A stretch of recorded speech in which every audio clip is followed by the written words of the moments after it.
sidii li mudaayay sogshay ma aanay sinabeygaa haddii waayo badan aad maqli jirtay dunidu waa maadays dadkan way matalayaan maantaba waxaa kuu timid maadays TV iyo waliba maadays website oo kula socodsiin doona wararkii ugu dambeeyay dhacdooyinka caalamka ciyaaraha iyo waliba barnaamijyo ku xiiso geliya kulanti waxaan oo wanaagsan daawadayaal ku soo dhawaada warka maadays TV waxaa idin warami doona anigoo Xudayfa waxaan ku maqli doontaa galmudug waxay kala doontay ciidamada booliska ee geesay barta control ee gaalkacyo laga soo galo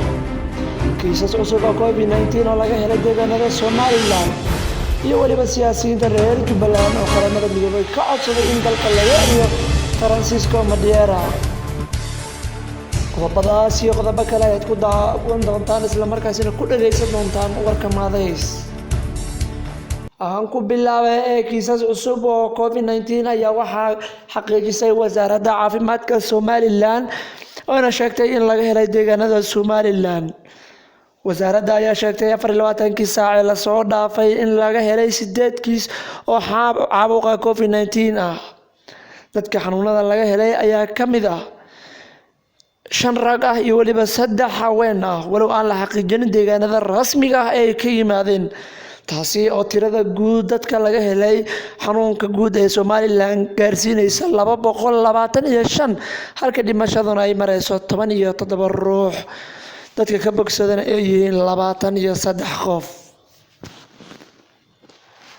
galmudug ayaa wasiirka amniga galmudug Axmed Macalin Fiqi ayaa maanta ciidamo booliis ah oo ka tirsan maamulka galmudug ku wareejiyay bar control ee magaalada Gaalkacyo wasiirka amniga iyo senatarka Cabdi Xasan Cawaale Qaydid ayaa maanta kormeeray baraha control ee qaybta galmudug halkaasi oo maamulka galmudug uu la wareegay ciidamada booliiska ayaa la wareegay dhammaan goobaha canshuuraha lagu qaado iyo waliba baraha control ee Gaalkacyo kuwaasi oo horay gacanta ugu jiray maleeshiyo aan cidna ka amar qaadanin wasiirka amniga maamulka galmudug ayaa maalmahan wada qorshe ay ku balaarinayaan maamulka iyagoona la wareegaya mas'uuliyadda dhammaan deegaanada Gaalkacyo ee galmudug ay ka arrimiso siyaasiyiinta ugu xooga badan ee maamulka Jubbaland ayaa codsaday in dalka laga eriyo Francisco Madera oo ah ergeyga u qaabilsan qaramada midoobay dalka Soomaaliya Madera ayaa dhawaan shirkii golaha ammaanka ee